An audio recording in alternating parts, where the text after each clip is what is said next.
Lumipas ang ilang buwan at muli na namang naganap ang parehong eksena, mahahabang pila ng mga tao para sa pagkain, ang ilan ay nagsisigawan at nagpoprotesta, humihiling na dagdagan ng pamimigay upang lahat ay may makuha habang naghihintay. Marami ang halos mawalan ng malay sa sobrang gutom, at may ilan ding hindi na nakaligtas at namatay sa pila sa kabila ng kaguluhan. Daan-daan pa rin ang patuloy na umaasa, nag-aabang ng himala o kababalaghan na sana'y magdudulot ng pagbabago sa mundo ng Earth. Ang iba ay nakakuha na ng pagkain at agad na kumakain habang pumipila ulit para sa kanilang mga anak at iba pang kaanak na kailangang mabuhay. Samantala, marami pa rin ang patuloy na naghihirap, sapagkat ilang taon na rin silang hindi nakakain ng maayos dahil sa matinding epidemya na dumapo sa mundo.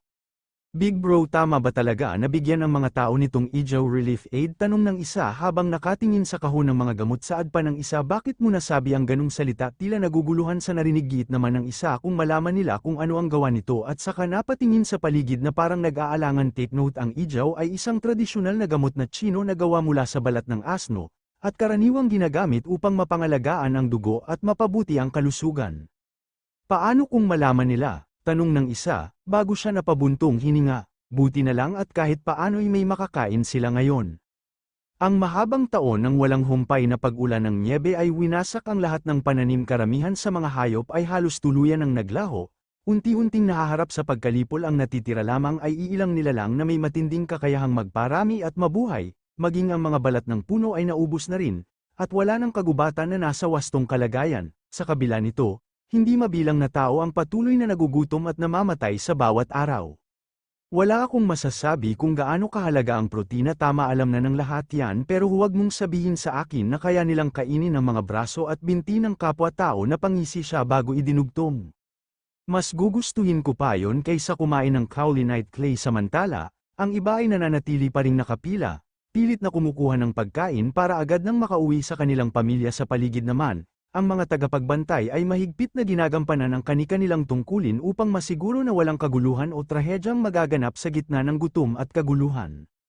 Bukod dito, isang tao mula sa sekta ng Dao ang nanghula malapit nang matapos ang kalamidad ng nyebe. Saad niya, kapag naabot mo na ang pinakailalim, ang tanging direksyon na matutunton ay pataas, kaya bago pa man dumating ang tagsibol, ito lamang ang natitirang paraan upang mabuhay.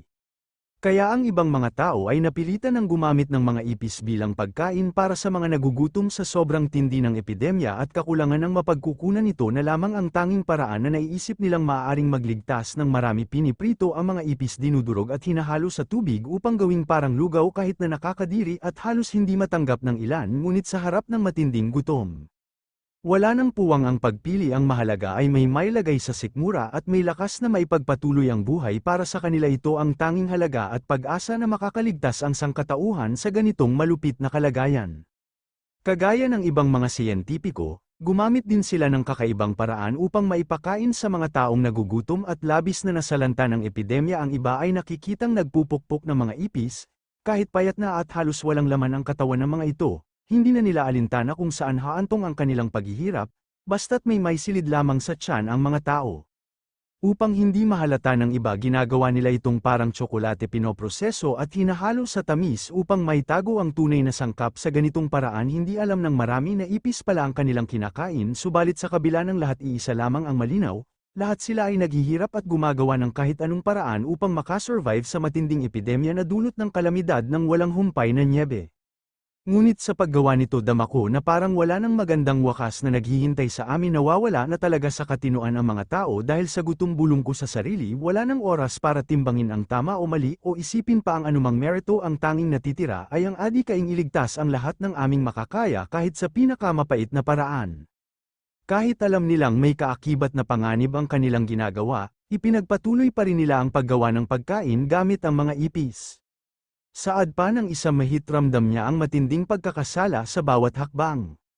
Wala siyang ibang magagawa kundi tanggapin na lamang ito bilang bahagi ng kanilang buhay. Kung kami ay tuluyang malipol, aniya, wala nang sangkatauhan ang matitira sa ibabaw ng mundo. At sa mga salitang iyon, nabanaag ang katotohanan na ang tao, kapag itinataboy ng matinding gutom at kahirapan, ay kayang gumawa ng kahit anong bagay, gaano man ito kasuklem o kasakit sa kalooban. Kagaya sa totoong buhay, kapag gipit na pipilitan tayong kumapit sa mga bagay na dati hindi natin maisip na gagawin, kumain ng tira-tira, maghanap ng alternatibong mapagkukunan at magtiis sa hirap basta't may maipangpatuloy lamang na buhay. Ngunit sa isang masamang sandali biglang pumutok ang ulo ng kasamahan ng lalaki na paatras siya sa gulat, hindi makapaniwala sa nakikita, hindi niya inakalang ito na pala ang nakatagong masamang dulot ng pagkain ng ipis.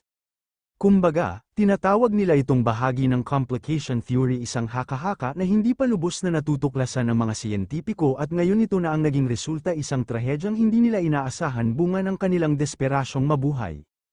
Ang trahedyang ito ay hindi lang nangyari sa iisang lugar, sabay-sabay itong sumiklab sa iba't ibang panig ng mundo. Sa loob lamang ng isang oras, hindi na mabilang ang mga taong namamatay dahil sa pagkain ng mga pagkaing hindi dumaan sa wastong proseso o pag-aayos ang mga pamilihan, lansangan at maging ang mga lugar na nagsilbing kanlungan ay napuno ng sigawan, iyakan, at kawalan ng pag-asa. Kung wala ang mga batas ng langit, ang lahat ng bagay ay mauuwi sa kaguluhan. Yaong mga nilalang na hindi makarating sa kaharian ng mga immortal ay tiyak na babalik sa kawalan, tila abo na hinihipan ng hangin, naglalaho na parang hindi kailanman umiral. Kaya lahat ng iyon ay nasalayan ko kung paanong dahan-daang nilipol ang sangkatauhan, ngunit hindi na nakapagtataka nang hinikayat ako ni Zhang Guoxing at Chi Yunxian na umakyat sa gitna ng pagkawasak, tila may tinig ng kapalaran na nagtutulak sa akin tungo sa mas mataas na daan. Umakyat ang ating bida sa tuktok ng bubong at mula roon ay pinalabas niya ang kanyang dilaw na kapangyarihan. Kumislap ito na tila liwanag ng araw, dumadaloy sa hangin habang ibinabahagi niya rito ang kanyang Tao comprehension. Ngayon na ang Heaven's Judgment ay binawi, nananatiling malawak ang mortal na mundo, hindi ko kayang dumalo sa lahat ng daku-bulong niya habang nakatanaw sa kalangitan, ngunit kaya ko pa ring ipagtanggol ang sarili kong teritoryo. Pinakawalan ng ating bida ang makapangyarihan niyang Tao comprehension at agad itong kumalat sa buong paligid na parang alon ng liwanag sa mismong sandali. Naramdaman ng mga tao ang pagbabago sa kanilang mga katawan, ang balat na dati sobrang payat at halos kumakapit na sa buto ay dahan-daang bumalik sa dati nilang anyo, ang kanilang mga mata, na dati puno ng kawalan ng pag-asa, ay muling nagningning ng kaunting sigla. Samantala, ang tropa na lumabas upang magsagawa ng imbestigasyon ay bigla na lamang nawala sa pakikipag-ugnayan, na nagdulot ng kaba at pagkalito sa mga naiwan. Nararamdaman mo ba bulong ng isa sa gilid, parang may mainit na espiritual na enerhiya kahit papaano? Gumagaan ang pakiramdam ko, maging ang matandang elder na minsang guro ng ating bida ay hindi nakaligtas sa epekto. Ramdam niya ang malakas na daloy ng espiritual na pagbabago habang nakatanaw sa mga sinulid na yari sa purong enerhiya na unti-unting bumabalot sa himpapawid. Sa pagkamangha, napabulong siya, bumalik na pala ang ating bida sa mundong ibabaw. Sumambulat ang kapangyarihang immortal ni Hanju, bumalat ito sa buong Jade Pure Sacred Sect na tila isang napakalawak na gintong kalasag. Ang kanyang walang hangganang aura ay nagsilbing panangga sa bawat disipulo, iningatan sila mula sa kaguluhan at matinding epekto na dulot ng pagkawala ng Heavenly Law. Sa sandaling yun naramdaman ng lahat ng disipulo ang matibay na katiyakan na kahit gumuhuman ang kaayusan ng mundo, mananatiling matatag ang kanilang sekta sa ilalim ng walang kapantay na lakas ng kanilang immortal na tagapagtanggol. Sa kabilang eksena, lumipat ang ating paksa patungo sa Heaven Court. Agad na lumapit ang isang gwardya at nagulat ng buong galang, iyong kamahalan na patay na ang Demon Saint, ang kanyang kaluluwa ay bumagsak sa Reincarnation River. Panahon na upang simulan ang paglilinis sa mga natitirang demonyo sa mortal na mundo. Gayunpaman, hindi agad sumagot ang Heavenly Emperor, sa halip tumindig siya mula sa kanyang trono, at sa tinig na malamig ngunit makapangyarihan ay nagtanong, ngayon ilang mortal na mundo na ang nasakop? Bahagyang yumuko si Evening Star Emperor bago magulat. Ang kanyang tinig ay mababa ngunit malinaw, yung kamahalan 33 mortal na mundo ang na-encroached. Sa bilang na ito, 11 ang nangangailangan ng agarang paglilinis. Sandaling natahimik ang bulwagan at ang mga nakikinig na Celestial Generals ay napatinginan sa isa't isa, ramdam ang bigat ng ulat. Muling nagsalita ang Heavenly Emperor, ang kanyang tinig ay malamig at umaalingaw na parang kulog. Ilan ba talaga ang bilang ng mga taong nalipol? Nanlamig sa takot ang ibang emperor, ngunit diretsyong tumugon si Evening Star Emperor, yung kamahalan, ang bagay tungkol sa Demon Saint ay masyadong tumagal. Ako ang nagbigay ng pagkakataon sa Devil Clan. Bahagya siyang yumuko, pasan ang bigat ng pagkakamali. Matigas ang tinig ng Heavenly Emperor, linisin ang mga yon, kailangang malinis lahat. Hindi ako makikialam, ayusin mo ito ng mag-isa, ngunit nais kong personal mong puntahan ang isa sa mga mortal na mundo. Kasabay ng kanyang salita, biglang kumulog ang kalangitan sa loob ng korte. Mula sa katawan ng Heavenly Emperor ay kumawala ang nakasisilaw na lilang kapangyarihan, dumadaloy na parang dagat ng kidlat at enerhiya na nagpaluhod sa lahat ng naroon. Unang ginawa ng Heavenly Emperor, kumalat ang kanyang lilang aura, Umangat ito pataas at tumigil sa itaas, humuhubog ng isang dambuhalang bilog na mahiwagang sigil na kumikislap na parang apoy sa kalangitan. Mula sa trono ng Heavenly Emperor, mabilis niyang inihagis paitaas ang kanyang lilang aura. Sa sandaling yun, kumislap ito ng napakaliwanag at unti-unting nagbukas ng isang malaking hologram sa kalangitan. Doon lumitaw ang mga anyo ng iba't ibang halimaw, mga nilalang na hindi pa nasal. Ayan, mula sa unang kabanata, ang kanilang hugis ay tila mga dambuhalang surot, gumagapang at nanginginain sa gilid ng Heaven Court. Sa isip ng lahat, isang nakakatakot na tanong ang bumangon: kung bababa ang mga ito sa mortal na mundo, hindi ba't para silang magiging salot na wawasak sa lahat ng buhay? Dahan-dahan siyang nagsalita, ngunit ang bawat salita ay umalingaungaw na parang kulog sa loob ng bulwagan. Ilang daang taon na ang lumipas sa mundong ito, dalawang mortal ang naghayag ng kanilang kapalaluan. Ang kanilang mga salita matapang at puno ng kayabangan. Naalala niyo pa ba kung paano nila hinamon ang Heavenly Court? Habang nagliliwanag ang hologram sa itaas ng korte, dahan-daang tumitig ang Heavenly Emperor kay Scarlet Cloud. Ramdam ng lahat ng immortal sa bulwagan na ang tinutukoy niya ay walang iba kundi ang matikas na mortal na ngayon nakatayo roon, matatag at walang bahid ng takot. Agad namang nagbulungan ang iba't ibang emperor, at isa-isa nilang itinuro sa kanilang mga titig si Scarlet Cloud. Ang kapaligiran ay tila piniga ng tensyon, hanggang sa tumulo ang malamig na pawis mula sa noo ng isang matandang panot na nakaupo sa gilid. Hindi niya kinaya ang bigat ng katahimikan at hiyang bumabalot sa paligid, kaya sa bandang huli ay napilitan siyang pumanig sa ating bida na sa kabila ng lahat ay nanatiling mayabang at nakataas ang noo. Sa kanyang trono, muling nagsalita ang Heavenly Emperor. Ang tinig ay mabigat at puno ng awtoridad. Nalaman ko na ang providence ng mundong ito ay higit pa sa ibang mortal na mundo. Maliban sa reincarnation ng ilang eksperto, karamihan sa kanila ay nagmula sa bundok na ito. Bahagyang huminto siya, tinitingnan ang buong court habang pinapaliwanag ang plano para sa mortal na mundong ito na nililinis. Sa pagkakataong ito, dapat nating ilagay ang karamihan ng ating puwersa dito. At kailangan ding sumali si Shanner. Mula sa kabilang panig ng bulwagan tumindig ang isang Heavenly Emperor at nagsalita ng may kaunting pangungutya sa tinig. Huwag ninyong ma-disappoint ang Heavenly Emperor. Ang mga normal na tao rito ay parang mga butiki lamang, walang puwang para sa ating labis na pangamba o interes. Sa kanyang sinabi, bahagyang napakulay ang mukha ng ibang mga Heavenly Emperor. Hindi nila maitago ang pagkabigla at pagkairita.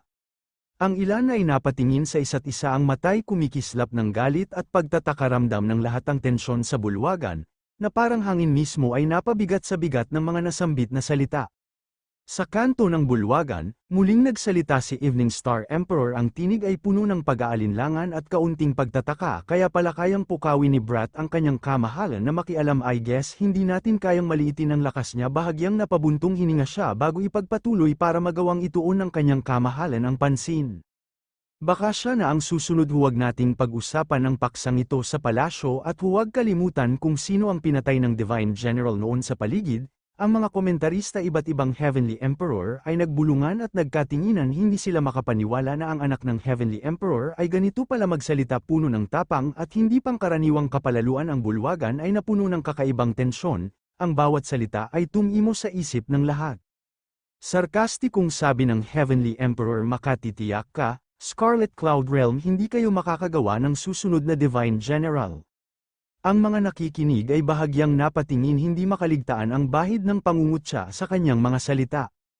Ngunit walang pakialam ang Heavenly General sa mga sarkastikong salita ng Heavenly Emperor. Mabilis siyang lumapit at niyaya itong makipagsuntukan, upang malaman kung sino talaga ang pinakamalakas sa kanilang dalawa. Samantala, tahimik na nagmamasid ang Heavenly Emperor. Hinihintay kung sino ang uunang kikilos. Kahit gaano pa kataas o makapangyarihan ang kabilang panig, wala siyang pakialam. Ang mahalaga, makipagsabayan ito sa laban. Mula sa ilalim ng maskara, ang General, ang dakilang Divine General, ay nagbigay kay Longshan ng isang komplikadong ngiti, parang halo ng pangungutya at hamon. Dahil dito napatingin si Heavenly Emperor kay Longshan nang may matinding galit. Ramdam ang init ng tingin na parang apoy na handang sumiklab. Makalipas ang 8 taon sa loob ng Jade Pure Sacred Sect, puno ang paligid ng mga mortal at magsasaka na dumating upang humingi ng kanlungan. Lahat sila ay nagtipon sa ilalim ng proteksyon ng immortal energy ni Hanju na bumabalot sa kanila ng parang matibay at may ilaw na kalasag, nagdudulot ng kapanatagan sa gitna ng magulong mundo. Ang dalawa naman sa ibaba nag-uusap na iniisip ko kung gaano patatagal ang sakunang ito. Parami ng parami ang mga refugee na umaakyat sa bundok, naghahanap ng kanlungan at proteksyon. Halos maubos na ang laman ng imbakan ng pagkain ng sekta, at ang tensyon ay damang-dama sa bawat sulok. Salamat sa Diyos, naroon pa rin si Zhon Xiangan, na nag-aalaga sa espiritual na lambak. Kung hindi dahil sa kanya, hindi sana makakain ng ganito karami ang mga tao, at baka lalong tumaas ang bilang ng nagugutom. Patuloy pa rin ang pamamahagi ng pagkain ng ating mga bida. Ang isang matandang may kulubat na balat ay napayuko at buong galang na nagpasalamat. Salamat sa iyong proteksyon, deity slaying elder. Sa kanyang mga mata, makikita ang halo ng ginhawa at pag-asa. Ramdam ang bigat na naalis sa kanyang puso sa ilalim ng gabay ng mga tagapagtanggol.